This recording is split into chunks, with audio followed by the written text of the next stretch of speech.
Hello. How the heck are you? I'm great. You can't see me, can you? Or can you? No, not at this point. Yeah, we're waiting for our video to connect. We've had some webcam issues we were attempting to iron out. Oh, okay. Hold on one second. Okay, no sweat. Do you use their side, your side, or both sides? What do you mean? For the video. Both sides, ideally. Just to spin them. Ideally, both sides. Any idea why that isn't working? I don't know why it should be working. Back to video settings. Back to video settings. Luckily, James Black, I brought an engineer with me, a friend to the party, if you will, someone much okay. smarter than myself in the realm of tech. Yeah. You doing a ton of press today? You're a busy guy, yeah? I am. This is the second one of the day. Okay. I'm a little bit out of practice, so it's kind of it's funny to get back on the bike. It's probably nice to be out of practice in some ways, right? Because it becomes a bit of a grind. I would think. Hey, it becomes a little tedious. I mean, like you know what I mean. I'm sure it's not like 100% tedious, but I think at first it feels like a grind because you feel like you're answering the same question with the same answer. Right. And then after a while, you get so comfortable that you stop bothering answering the question. You just start having fun. Yeah, exactly. So I'm still like, it's still new enough to me, this project, that I haven't quite figured out how to articulate some things. So I just kind of mumble and blah, blah, blah. And then once I get a false sense of confidence, then I'll start being cocky and funny. We'll warm up to the cockiness. What do you figure, Mitch? We can go without a video on our end. We're fine as long as we have video. We have video of him, and we'll have the audio. So that's all we need. As long as we're getting audio, we're golden. No, we're totally good. Get your handsome ass out of here. It's private time. Okay, dude. Can you start maybe by telling me about the project? That's one thing I'm really excited to hear about because it's been a while since we heard anything from your other band, Finger 11. So I mean, a solo project that's almost as exciting. I want to know about this new project. So. Well, it has been taking shape over a long, long, long time. Like I've always been writing songs and always sort of on a sidecar to Finger 11, just always been making songs and thinking I was piling up enough songs to make a record for the past probably 20 years. And there was always something that was like stopping me from doing that. At first, I think it was just the songs, the quality and the confidence in the ideas. I think I felt like I had bigger ideas than what I was actually getting out. And then after a certain point, the next stage was that it just wasn't sounding the way, it wasn't sounding as elaborate as I was hoping it to be. And so it just took time to first find the lyrical voice, gain the confidence as a singer, and then find the right collaborators to make it sound like the kind of things that are going on in my head and not just a guy in an acoustic guitar. Is that a pretty regular struggle for an artist? Like I'm not an artist of any kind, really. You know, the only thing I could relate to, I guess, is on an idea level. I got 1,000 ideas and I'll never get rid of them all. Is that like a really good problem that you have? Is you've always got too many ideas and it's like what you're looking for different outlets for them? I guess, yeah. I mean, I think especially now as the like technology is evolving and now musical artists are also visual artists and video artists and everything. It's all starting to be in one pot. So there's becoming almost a necessity to have a lot of ideas because there's so many different ways to finally get at them and express them. But yeah, I've always been kind of an imaginative kid that's always writing down some idea, and most of them are too lofty to really think about putting into reality. I like always kind of trying to write scripts for short films, and they always evolve into something too expensive or elaborate. And but with the record, it was just I definitely wanted it to sound like as just sort of eclectic and as elaborate as my tastes are, and as when I close my eyes, the things that I picture, there's just lots going on. So whenever I recorded stuff, it was sort of like it was too earthbound. There wasn't enough of something else in there. And so I think sometimes that's the problem, is like you get the idea out and when you see it, it's just maybe just a little too straightforward or a little too normal. And then it's about finding either digging deeper inside yourself to get at it, or finding the right people to bounce the ideas off of that give it that spin. And knowing and having confidence enough in yourself and the idea that you can approach collaborators and you're not kind of keeping it all at arm's length, or sometimes with an idea, if you protect it too much, it doesn't go anywhere. And so you've maintained this thing, but now it's not going to come out. It's not going to do anything because you were too afraid to let it take a ride on the roller coaster and see what happens. I am always a little wary of asking the influences question because I think it's way too softball. But when you allude to it like that, then I'm allowed to ask it, and it's not me just asking a softball. Talk to me about some of the influences. I love softball. It's a huge influence on my life. No, like musically, my influences start at the Beatles, and that's sort of like the book of music to me is the Beatles, and then everything else fits inside that. Floyd, Zeppelin, Bowie, like the classics, the big standards, are Queen, ELO, stuff like that. That's like, it was always like a little bit of a twist on what was already there, kind of thing. But the Beatles for sure, like from when I was, I think maybe 5 or 6. My parents are from Liverpool, so that was like the thing that was on in my house from the time that I understood what music was. And like Sgt. Pepper, that's one of those. Sgt. Pepper and the White Album are those records that just like they still sound like fresh. Like I'm hearing them for the first time even now as I'm well into my 30s. So that was sort of the bar was like, okay, how do I make something that's eclectic enough that you are immediately engaged by it and it's fun, but if you listen to it 100 times, there'll still be some little sound or some texture going on in there that you feel like you're hearing for the first time. What's it, you cite influences like that. What's it like being a modern musician in 2014 in the sense that, like, I don't know if you can relate, but I feel like as a guy who works in rock radio and listens to a lot of music and gets to play a lot of music, rock music has been in a really scary place for, you could say 5 years, you could say 10 years. Do you feel like that as a guy who's in the thick of it a little bit? This is what I think about rock music. Like, I think it's sort of, what's the way to say it? Like, modern rock music has started to just be a bit of a caricature of the rock that preceded it. What made rock and roll great from the very beginning was that it was a revolution against whatever was before it. So there was like this nice soft lounge jazzy stuff, and then all of a sudden somebody turned on a distorted guitar, and then all of a sudden there's a revolution. But after Black Sabbath and AC/DC and Zeppelin, now that you've got electric guitar is no longer a revolution. You had innovators like Eddie Van Halen and Joe Satriani, guys who they take that sound to like a speed limit, and that's an innovation. But they're not really necessarily doing anything new and different with it. And I think rock in general, it's a bit of an homage to a degree. Like, I think there's great rock and roll bands out there, but I think the revolution of it is what's missing. It's not rebelling against anything because it's kind of paying too much respect to its predecessors. And so I don't think it's dying. I just think if we're going to put all the bands that ever existed in the same pot and call it rock, Zeppelin and AC/DC and Sabbath are still going to float to the top.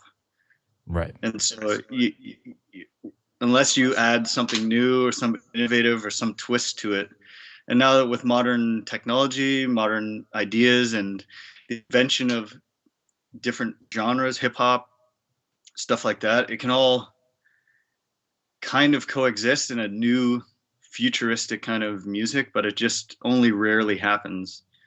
So I think rock as we know it maybe is a little bit stuck in the mud, and that's why it's sort of feels like it. Like if you go anywhere, people are still listening to a lot of rock and roll music, and there's still a lot of rock and roll music being made. There's millions and millions of bands playing it, but yeah, it's only rare that something's really kicking against the side of the envelope to the point where they're going to put their boot through it or something. I think that's why the 90s Nirvana, that there was a danger to it. I think they were, part of that was probably like a sort of black tar heroin type of danger, but there was something about all of that coming out on the, in rebellion to the hair bands and the stadium rock stuff, and it felt like a fuck you to what was going on kind of thing. And now I think we're just kind of waiting around for another one of those. And in the meantime, you get sort of like stuff that sounds like classic stuff, so you like it because it's familiar, or stuff that's kind of more introverted and not necessarily a big middle finger. It's just kind of like quiet Cardigan kind of rock. But I love all that. I love all that. That's just my opinion about rock. It's not necessarily like, it's not a condemnation or a judgment. It's just like, yeah, that's how I kind of see it. Right. That's the tricky part about setting the bar so high, I guess, right? That's the problem, with the, the AC/DCs and the Sabbaths and the Zeppelins and the Metallicas to an extent. It's like you set the bar that high. I mean, that's a tough precedent to set, because how the fuck do you measure back up to that, right? I mean, that's exactly. A tall order, man. Tall order. And I think what happens is sometimes it's just time that's allowing that.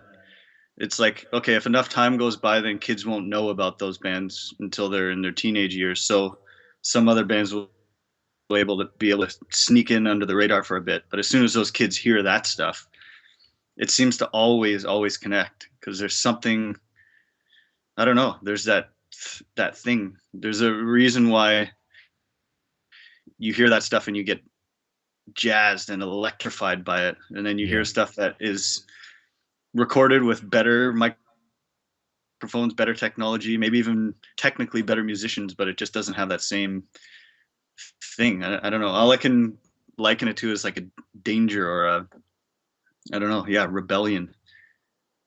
I like it. Go for brokenness. Like, I think the world in general is a little bit politically correct, obsessed. Mm-hmm. And so even the people that are trying to be rule breakers are doing it almost like a campaign.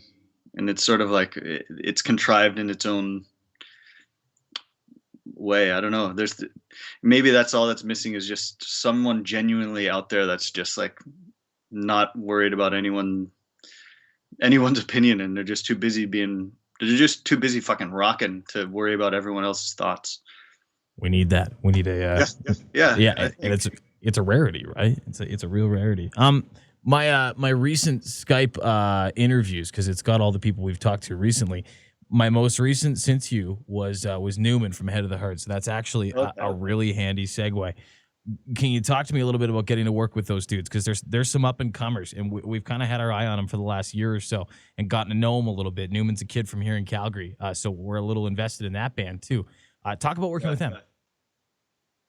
I think initially we just went to check them out as a potential to maybe get in the studio and write some songs together, and just saw them once. And Newman really just has sort of a natural charisma and a natural talent that you can see right away.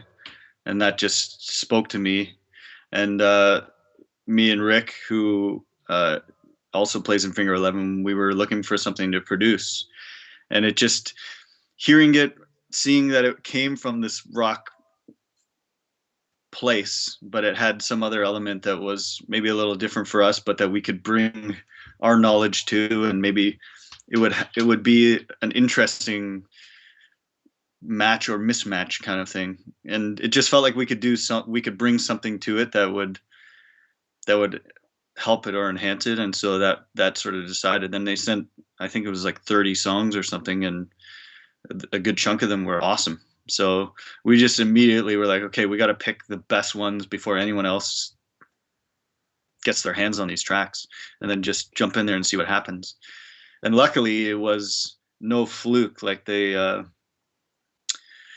just do what they do. Like what you hear on their demos, what you hear on the record is exactly what they do. There's no tricks or anything. And so getting in a room and working on the songs, they were eager to get in there and do it and work really hard and challenge their own ideas and see how far they could take it. And yeah, it all around was just a great, the way an experience is supposed to go. You know, you approach a project like hoping you can bring something to it, and in the process you hope that you actually get the chance to express that and that it works. And with those guys, it definitely did.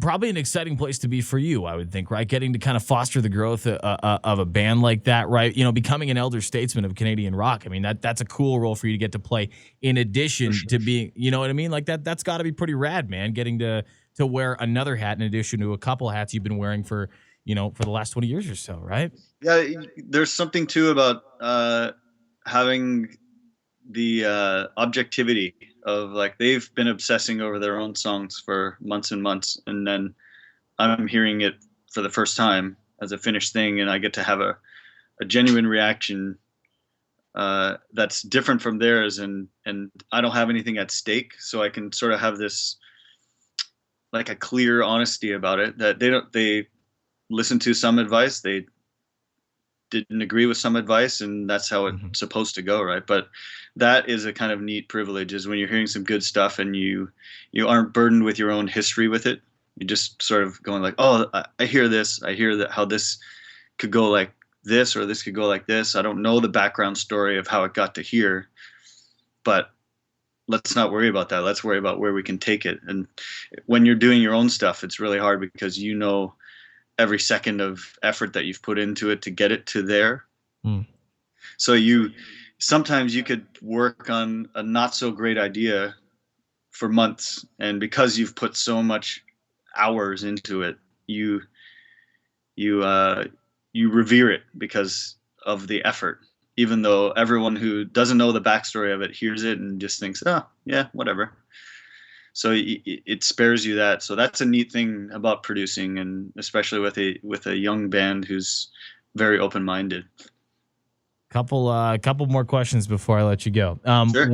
We do these small town pub crawl things. It's something we started about a year ago, where we basically, Calgary's got a lot of small surrounding towns, like a lot of major Canadian cities, a lot of suburbs, a lot of like these seedy, awesome small towns with seedy, awesome pubs inside of them. So we'll load a bunch of listeners into some limos and some vans and stuff, and we'll just bomb around and hit 4 or 5 of them. These little holes in the wall that are just so full of character. So I you know, as we head back into what we call small town pub crawl season, a great time of year to do it. I like to ask bands the best small show you ever played, or a great example of a small show. You don't have to pick the absolute best one, I guess, because that's got to be hard when you've been doing it for a while. But when you think of like a small place you played, does anything stick out where you're like, yeah, that place is great? As far as you know what, the first thing that came to mind was a daiquiri bar in Mississippi, but it wasn't a great show. It was actually the opposite. It felt like we were playing at a daiquiri bar. But I don't know. I think a lot of great shows that we've had were in small places. Like I think if you did a survey of the band, everyone's got a different opinion of what the best type of venues are. But like our very first shows ever were in this, like, I think it was even a family restaurant bar, and there was no stage. It was just on the floor, and the crowd was like right here. And I love that. I love that kind of being right in the thick of it. It sucks for the guy in the back who can't see anything, but when you're playing, you're that close to everyone, and you feel like you're on the same level, and it's just sweaty and hot, and there's no distance. Yeah, I don't know. You can't really. I don't think you can beat that as far as the electricity of it. That place was called the Kirk House. It was in Waterdown here in Ontario. And then since then, yeah, we've played countless tiny little places. There's a place in Saskatoon that was called Louis. I think it was called something else over the years, but it's like a downstairs thing. And that one always, like, it seemed like it was always a long, long drive to get there, and there was always a payoff because the ceiling was really low, and there's just nowhere for the energy to go but to like in your face and then back at the crowd and back again. And just like you feel like really you could literally blow the roof off the place. That's really, really rad. You and my last question, you're are you a hockey fan? I'm assuming you are. It's usually a pretty safe bet. I guess I think by default, as having a Canadian passport, I have to say yes, I am a hockey fan. I don't really follow it, but if it's on, I'll certainly watch it. I find it exciting when it comes down to playoff. I'm a fair weather fan, let's say. Okay, that was, I swear to God, that wasn't the question in and of itself, because that would have been a softball. Do you like hockey? That's my setup question. I know you were thinking, Jesus Christ, is that the last question? I've been operating on this theory for a long, long time that everybody had a really strange hockey player that they idolized growing up. I mean, there's easy ones to love, like the Wayne Gretzky's and the Bobby Orrs, depending how old you are or whatever, right? But I'm working on this theory that everybody has a strange one. You're right. Am I? Who is that? I'm looking. I can kind of see. What? He played for the Whalers. And as soon as you see a professional hockey player that shares your namesake, you're like, that's the best. And I think like the early Leafs, like Rick Vive and Salming, those guys were big for me when I was young. And actually, because I did collect hockey cards, and Guy Lafleur was like a prized possession of hockey cards. Mm-hmm. And not so long ago, I don't know what, like maybe 4 or 5 years ago, we went to Afghanistan to play for on a military base there, and Guy Lafleur was on the trip with us. And when you get there, they give you like a flak jacket and a helmet and all this stuff. And if you remember, Guy Lafleur never wore a helmet on the ice, and even in Afghanistan, he refused to wear a helmet in a war zone. Come on. Just smoking a cigarette and like, no helmet for Guy Lafleur. I was like, oh, that is so cool. Guy Lafleur, very rock and roll if you think about it, because he's known for his partying too. So I guess, I probably have a bunch of like, I maybe knew the hockey cards more than the actual players, like Mike Bossy and Dennis Potvin. And I don't know.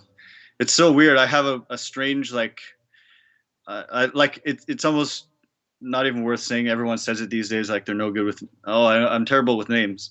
And I am with people I've met, but I can remember names of actors and hockey players and faces from a yearbook of people that I never did meet. I don't know why I can remember that stuff, but if I just met you 10 minutes ago, I probably already forgot. Okay, well, in case we forget each other's names, it was a real pleasure, James Black. It really was. Thank you very much, brother. We're going to use this over the next couple days on the radio. I really appreciate it, and we'll make sure we give some love to the project too. Cool. Is it a visual thing? I have had a hard time. Yeah, I know this is probably a real trip, that not being able to, usually we can see one another, and it's actually a really rad way to interview. We started doing it about 6 months ago. But we've got the video like your half, so ideally we can still use it on the website, because I mean, you're the important part. I'm just the voice. That's all it is. So yeah, I was helping a buddy with a podcast, and the one guy's in Brooklyn, the one guy was here in my basement, and they were doing this like weekly podcast together just over Skype. And it's a huge difference when you can see the person versus just a phone call. It's actually amazing. Really cool. I like it, man. I'm becoming more and more a fan of it. It's a real shame we couldn't get this thing to go today. I'm gonna monkey. When you watch like 2001: A Space Odyssey, there's a part where he's on the space station on his way to the moon, and he calls his daughter on a like a TV phone. Mm-hmm. And you can remember back thinking like, oh my God, that is the most futuristic thing ever. That will never happen. And like here now, it's like Skype. It's free. It's easy. It's unbelievable. Like we're living in the time. Like it's been said before, but I think all we're missing is the hoverboards from Back to the Future, and I think we've pretty much got the future set. Where are the hoverboards? That's an excellent question. Are you gonna hit the road? What's the plan for you? You got plans, or what are you figuring? I'm doing a couple shows in the city here with the band. I did a show last week with the full band for the first time, so we're gonna do a couple shows, and then the plan is to take it on the road if schedule permits.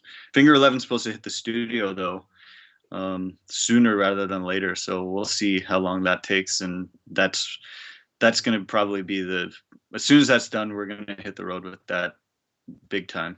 That's got to be exciting. Hey, it's been a minute. Hey, it's been actually a really good minute though. Like I think a little bit of our impatience kicked in for a bit, and we just wanted to put something out. But I think that's a dangerous place to be, of just wanting to put something out for the sake of it. I think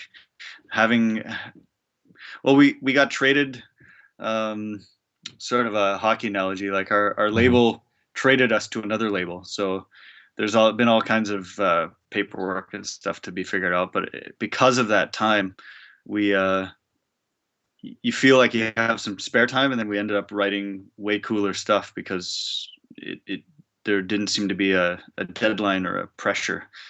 And so I think we've rediscovered something about what we want to do and why we want to do it, and it's not just on autopilot anymore. And I think that's a good thing. Definitely, man. Thank you very much for the time, brother. I appreciate it. Well, thank you. Okay, if you're through town, if you end up doing a show here in Calgary, don't be a stranger. Come in studio, and we'll do it all over again too. For sure. Okay, we'll do it on Skype, but in the same building. Let's do that. Yeah, we'll FaceTime. We'll do that. Thanks, dude. Have a great day, okay? Yeah, thank you. All right, man. See you later.